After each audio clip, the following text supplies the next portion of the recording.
ان الدین عند اللہ الاسلام، اللہ تعالیٰ کے نزدیک دین اسلام ہے۔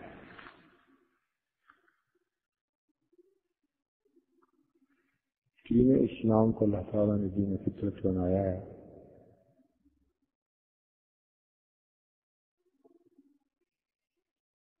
اس پر چلنا انسان کے لیے آسان ہے۔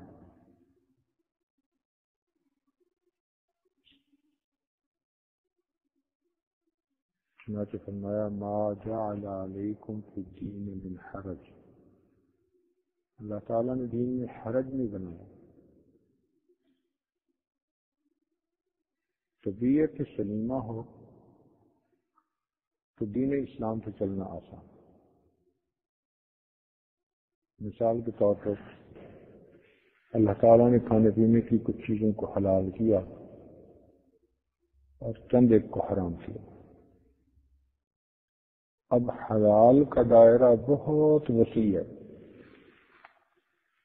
درجنوں سینکڑوں کھانے کی چیزیں وہ حلال ہیں، چند ایک حرام ہیں۔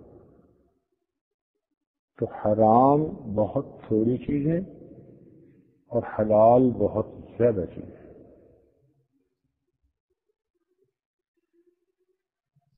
دیکھیں اللہ تعالیٰ نے پھل کتنے قسم کے بنائے،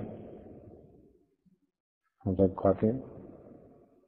سبزیات کتنی قسم کی بنائی، ہم سب کھاتے ہیں۔ کہ اللہ تعالیٰ نے ہمارے لیے زمین سے فصلیں کیسی کیسی نکالیں، استعمال کرتے ہیں۔ پھر اللہ تعالیٰ نے کھانے پینے کے لیے گوشت جانوروں کا، پرندوں کا کتنی قسم کا بنایا۔ اس میں آ کر جو درندے قسم کے ہیں ان کو حرام کر دیا، اور جو پرندے ہیں چگنے والے ان کو حلال بنا دیا۔ تو دیکھیے حلال کا دائرہ کتنا وسیع کر دیا اور حرام کو محدود کر دیا۔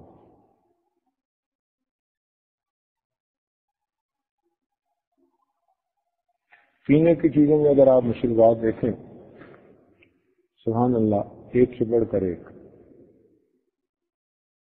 کتنی قسم کے پھلوں کے جوس ہیں، مشروبات ہیں،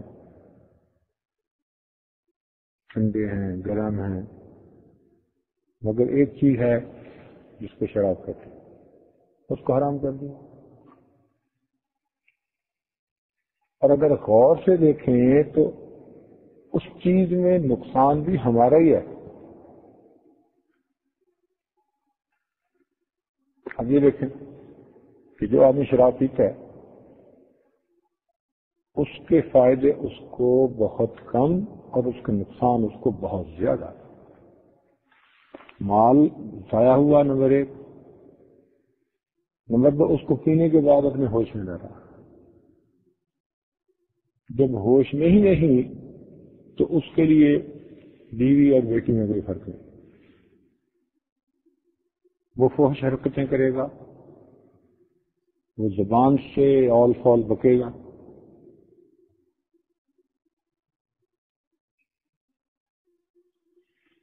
آپ نے غور کیا کہ یہاں پر فائر کا مستقل ایک ڈپارٹمنٹ بنا ہوا ہے، اتنا افیکٹو کہ ہر وقت چوک چوک بند رہتے ہیں۔ کیوں؟ آگ بہت لگتی ہے، اور آگ لگنے کی ریزن میں سے ایک بڑی ریزن یہ ہوتی ہے کہ شراب پی اور سگریٹ ہاتھ میں لی، ہوش بھی نہ رہا تھا، اس سے کارپیٹ جلا اور کارپیٹ سے پتہ نہیں کیا کیا جلا اور پورے گھر کو آگ لگ گئی، آبادی کو آگ لگ گئی۔ تو ایک عمل کتنے بڑے نقصان کا سبب بنا، جان بھی خطرے میں، مال بھی خطرے میں۔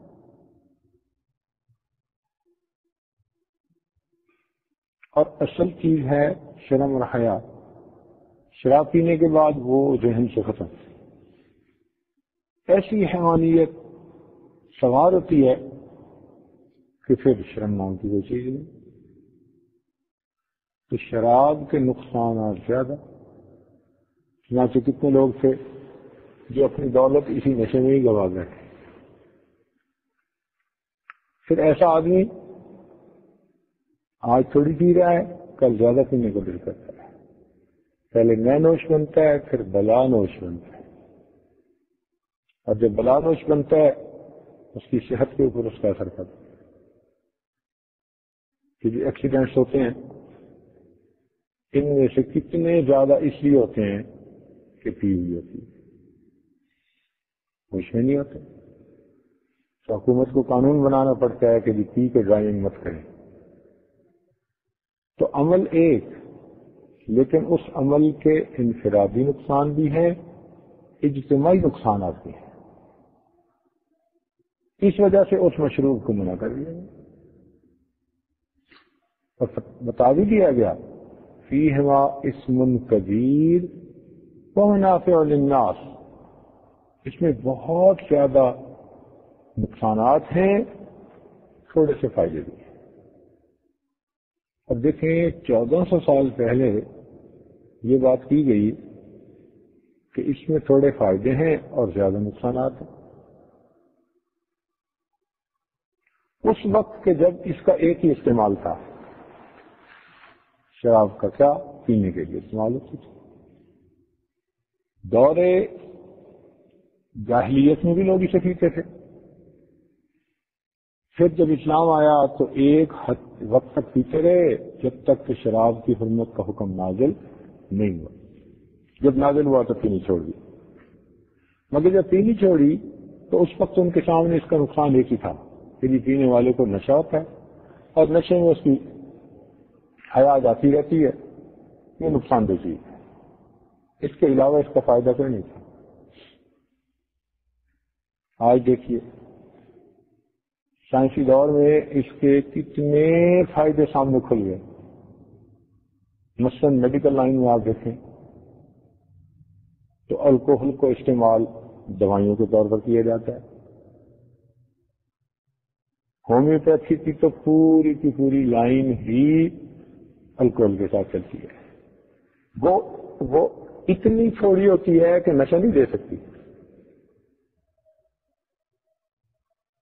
مقدار اس کی ایسی ہوتی ہے. اب الکوہل والی یہ دوائی جو استعمال کی جاتی ہے اس میں بھی علماء نے فتویٰ دیا ہے کہ اگر دوائی کے استعمال کے طور پر کی جائے اور ڈاکٹر بتائے کہ اور کوئی ایسی دوائی افیکٹو نہیں تو اس کا استعمال کر سکتے ہیں دوائی کے درجے میں. وہ کہ تقویٰ یہ ہے کہ اس کو بھی نہ استعمال کریں. ہمارے مشائخ تو یہی کرتے تھے. پھر بھی بتانے کی ایک بات ہے کہ ہومیوپیتھک کی میڈیسن کا پورا رینج الکوہل سے بن جاتا ہے. اچھا ایک الگ بات ہے کہ اب آ کر ایسی مشینیں بن گئی ہیں کہ جو ہومیوپیتھک کی دوائیاں مشین میں بنا دیتی ہیں، اس میں الکوہل کی ضرورت نہیں ہوتی.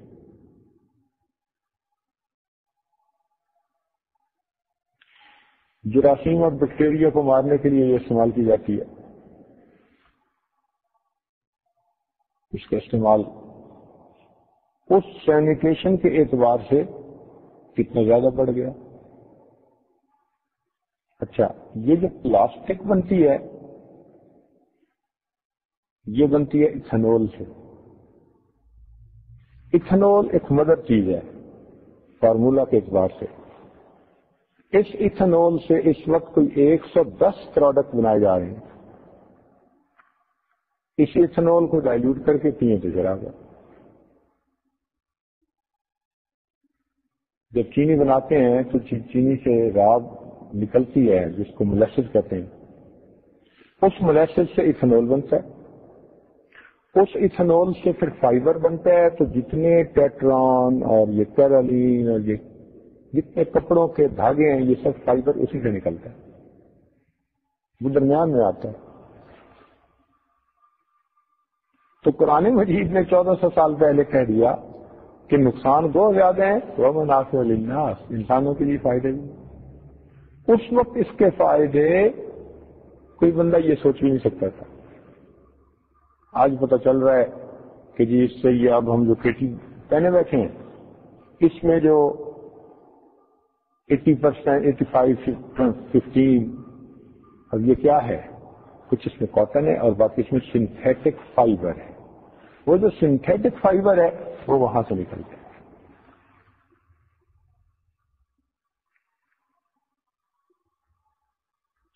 یہ جو ریان نکلا، دھاگا نکلا سنتھیٹک، یہ وہاں سے نکلا. اچھا، خوشبوئیں جتنی بھی ہیں یہ سب وہاں سے نکلتی ہیں، ایتھنول سے. طرح طرح کی خوشبوئیں وہاں سے بن رہی ہیں. پلاسٹکس جتنی بھی ہیں یہ سب وہاں ایتھنول سے نکل رہی ہے. اگر تو پلاسٹک کا آج انسان کی زندگی میں استعمال کتنا زیادہ ہے. یہ شفر بیگ اور یہ فلاں بیگ اور ہر گھر میں روز استعمال ہو رہے ہیں. ہر چیز میں پلاسٹک بیگ استعمال، پلاسٹک کا استعمال بڑھتا جا رہا ہے. تو 110 پروڈکٹ اس وقت ایتھنول سے بنائے جا رہے ہیں. تو نقصان ہے مگر وہ منافع للناس. 1400 سال پہلے ذرا آپ اس ماحول کو ذہن میں لا کر سوچیں کہ اس ماحول میں کوئی بندہ سوچ سکتا تھا، کوئی سوچ سکتا تھا کہ بھائی اس کے یہ فائدے بھی ہوں گے؟ نہیں سوچ سکتا تھا. ذہن میں آ ہی نہیں سکتی تھی یہ چیزیں. مگر قرآن پاک کی حقانیت دیکھیے، وَمَنَافِعُ لِلنَّاسِ، اور اس میں انسانوں کے لیے فائدے ہوئے ہیں مگر فائدے تھوڑے ہیں.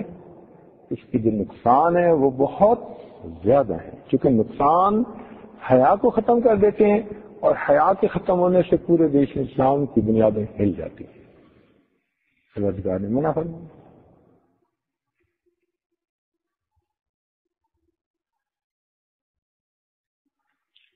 تو دین اسلام نے جہاں جس چیز کو منع کیا انسان کے انفرادی یا اجتماعی نقصان کی وجہ سے اس کو منع کیا.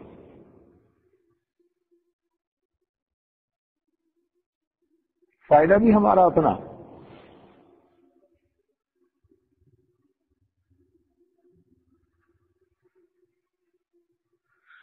فائدہ بھی ہمارا اپنا. تو اس سے معلوم ہوتا ہے کہ دین اسلام ایک دین فطرت ہے. اس پر عمل کرنا فطرت سلیمہ کے لیے بہت آسان ہے. مثال کے طور پہ دین اسلام کی تعلیم میں سچ بولنا. اب سچ کی زندگی گزارنا آسان، جھوٹ کی زندگی گزارنا مشکل کام. فریب، دھوکہ دہی، جھوٹ، خیانت، یہ زندگی انسان کو پریشان کر دیتی ہے. سچ ہو، امانت ہو، صداقت ہو، یہ چیز انسان کو سکون دے دیتی ہے. تو دین اسلام نے سکون والی زندگی کی طرف بلایا اور بے سکونی والے کاموں سے انسان کو منع کیا. اب ملاوٹ کر کے بیچنا بے سکونی پیدا کرتا ہے، اس سے منع کر دیا.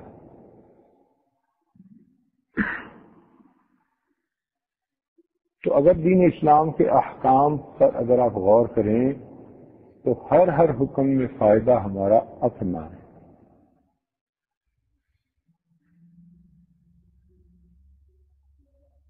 دین اسلام نے مومن کے فائدے کو سامنے رکھا ہے. حکمتیں ہیں اللہ تعالیٰ کی باتوں میں. انسان ٹکرے مارتے رہیں گے، وہ ان فائدے مند اصولوں تک نہیں پہنچ سکیں گے جو اسلام نے پہلے ہی بتا دیے.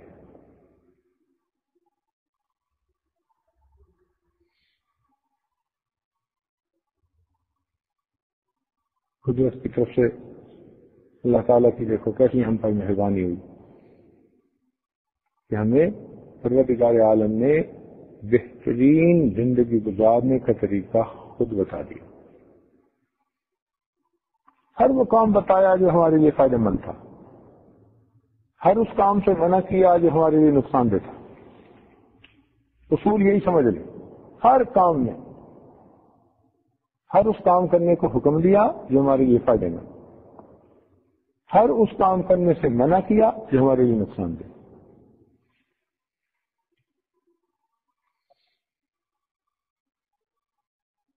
اگر ہم دینی زندگی گزاریں اتنی ایسی بیماریاں ہیں کہ جن سے ہم خود بخود بچے رہیں گے.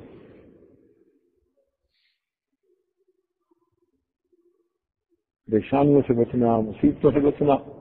اور آج کے دور میں تو یہ جو پریشانی ہے یہ مستقل ایک بیماری بن گئی ہے. اس کا نام رکھا گیا ہے ڈپریشن.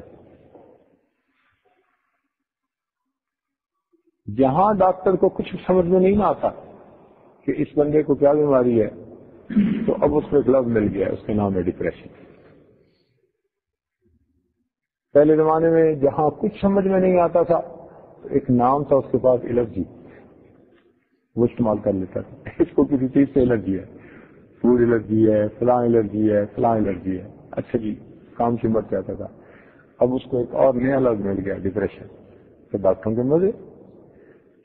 اب ڈائگنوز کریں تو کریں، نہیں کرتے ہیں. اچھا جی، اس کو یا تو ڈپریشن ہے یا اس کو الرجی ہے کسی کی.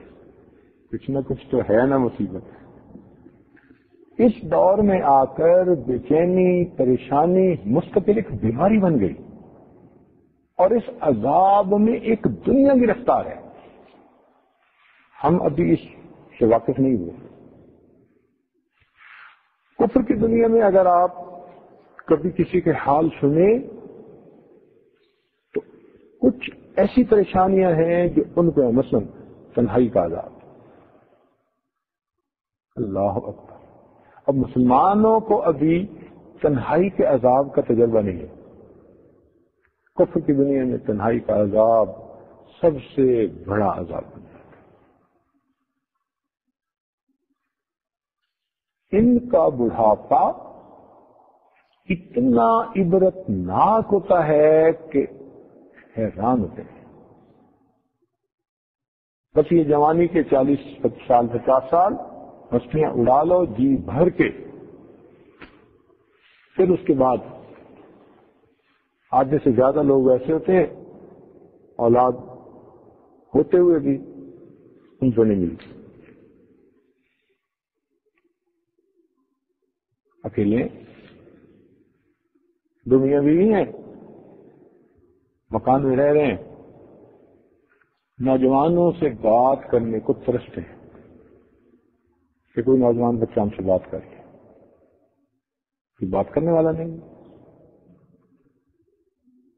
اس لیے خود کہتے ہیں. میں ایک دفعہ آسٹریلیا سے واپس آ رہا تھا سنگاپور، تو جہاز میں ایک نوجوان جوڑا جس کی شادی ہوئی تھی، ہنی مون کے لیے نکل رہا تھا، وہ سنگاپور کی طرف، تو وہ بھی بیٹھ گیا. تو اللہ تعالیٰ کی شان کے دو تو میاں بیوی وہ تھے اور ایک تیسرا کوئی مسلمان لڑکا ساتھ بیٹھ گیا. وہ بتوں نہیں بڑا تھا تو مسلمان، اس پہ بیٹھتی ان کے ساتھ نا باتیں کرنی شروع کر دی. تو لگتا تھا کہ کوئی بزنس مین قسم کا بندہ ہے اور بزنس ٹرپ پہ نکلا ہوا تھا، تو سیالکوٹ سائڈ کا تھا. اب اس نے خوب باتیں کی ان سے شروع میں. اخیر میں جب خوب کھل گئے تو اس نے ان سے یہ کوشچن بھی پوچھا، اچھا تمہاری اچھی انڈرسٹینڈنگ ہے، شادی ہو گئی، یہ بتاؤ تمہارا فیوچر پلان کیا ہے، تم کتنی اولاد پسند کرتے ہو، کتنے بچوں کا پلان؟ انہوں نے جواب دیا کہ ہم نے آپس میں فیصلہ یہ کیا ہے کہ ہم بچے پیدا ہی نہیں ہونے دیں گے. پیدا ہی نہیں ہونے دیں گے. تو اس نے کہا کیوں؟ اولاد کے بغیر تو زندگی نہیں ہوتی اچھی. وہ کہنے لگے نہیں، ہم نے فیصلہ کیا ہے کہ ہم کتا پالیں گے، اس لیے کہ کتا وفادار ہوتا ہے، اولاد بے وفا ہوتا ہے. تو انسان ایک ایسے سٹیج پر آ کر پہنچ گیا جہاں اس کو اولاد بے وفا نظر آتی ہے اور کتا اس کو وفادار نظر آتا ہے.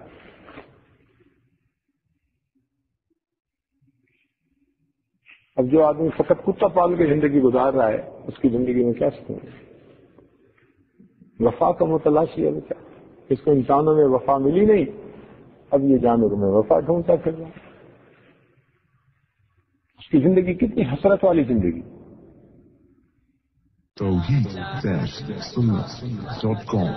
اس لیے کتوں کے نام اپنی جائیدادیں کر لیتے، وصیتیں کر جاتے ہیں. ان کی دیکھ بھال اپنے بچوں سے بڑھ کر کرتے ہیں. تو مقصد بتانے کا کیا تھا کہ پریشانی کی ایسی نوعیت. اچھا جب بوڑھے ہو جاتے ہیں اور ایک رہ گیا، مثلاً خامد فوت ہو گیا، بیوی رہ گئی، یا بیوی فوت ہو گئی، خامد رہ گیا، اس کے لیے زندگی گزارنا اس سے بھی زیادہ مصیبت. اب وہ اکیلا گھر میں رہ نہیں سکتا.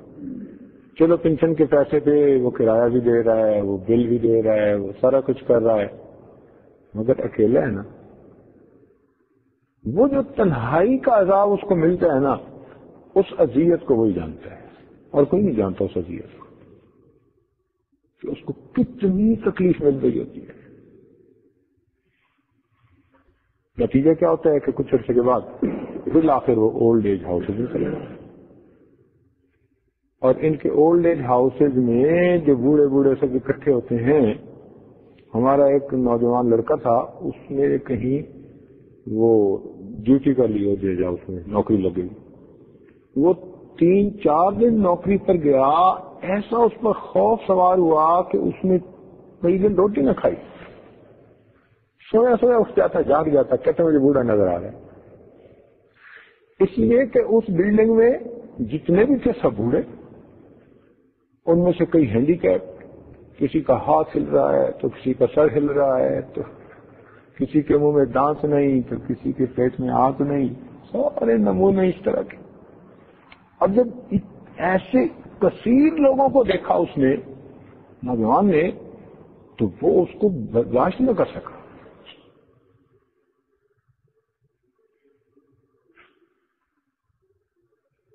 کہتے ہیں کہ ایک آدمی نوجوان تھا تو اپنے باپ کو اولڈ ایج ہاؤس میں لے کے آیا. اب وہ کہنے لگا اس کو کہ بس آپ کو یہاں میں نے داخل کروا دیا ہے، آپ یہیں رہیں. تو باپ کہہ رہا تھا نہیں میں نہیں یہاں رہتا، میں نہیں رہنا چاہتا، میں نہیں رہنا چاہتا، میں نہیں رہنا چاہتا. تو باپ رو رہا تھا اور بیٹا کہہ رہا تھا نہیں this is the only way, no you have to stay here. مجبور تھا، رہنا شروع کر دیا. اللہ تعالیٰ کی شان کے اس کی زندگی کچھ لمبی ہوگی. بوڑھے اچھی صحت والے بھی تو ہوتے ہیں نا، زندگی چلتی رہتی ہے، 100 سال تک زندہ رہتے ہیں. اس کی زندگی اللہ تعالیٰ نے مہربانی کی تو لمبی ہو گئی. تو اس نے 20-25 سال وہاں گزارنے کے بعد ایک دن ایسے باہر بیٹھا ہوا تھا، تو ایک اور بوڑھا جو ہے اس کو اس کا نوجوان بیٹا لا رہا تھا، اور وہ بھی اس کو اسی طرح آگے دھکیل رہا تھا. یہ کہہ رہا تھا نہیں مجھے یہاں نہیں رہنا، وہ کہہ رہا تھا نہیں رہنا، اور وہ کہہ رہا تھا نا you have to stay here, this is the way, this is the only چلی.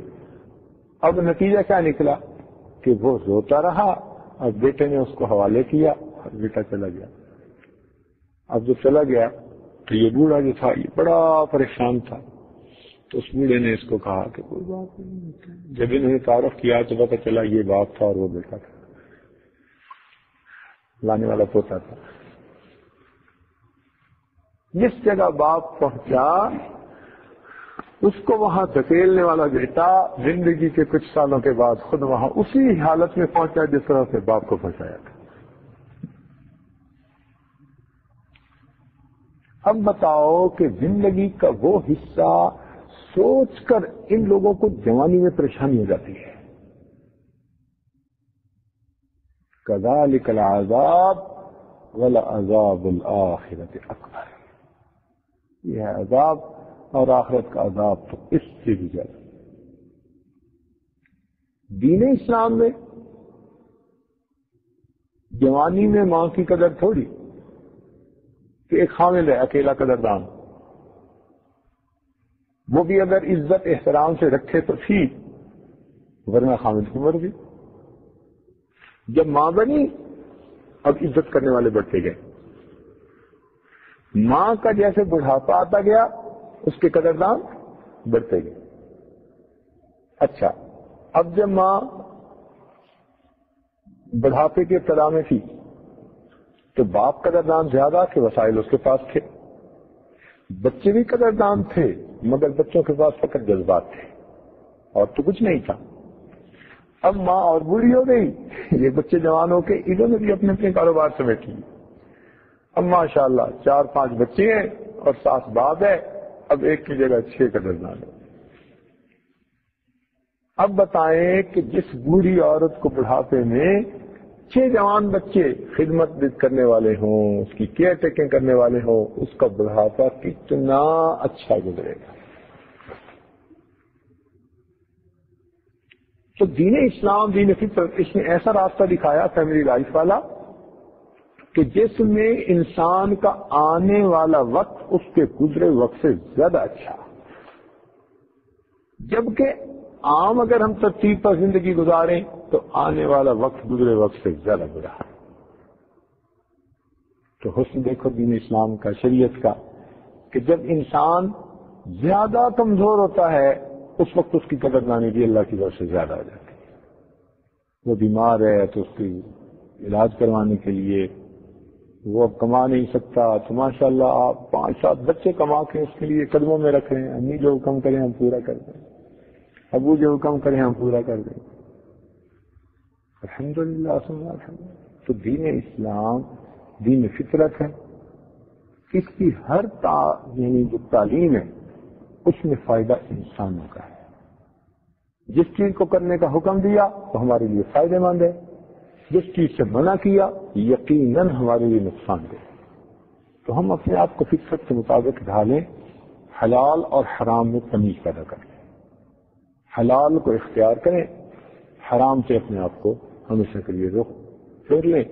جب ہم ایسی زندگی گزاریں گے تو اللہ رب العزت کی طرف سے رحمتیں ہوں گی.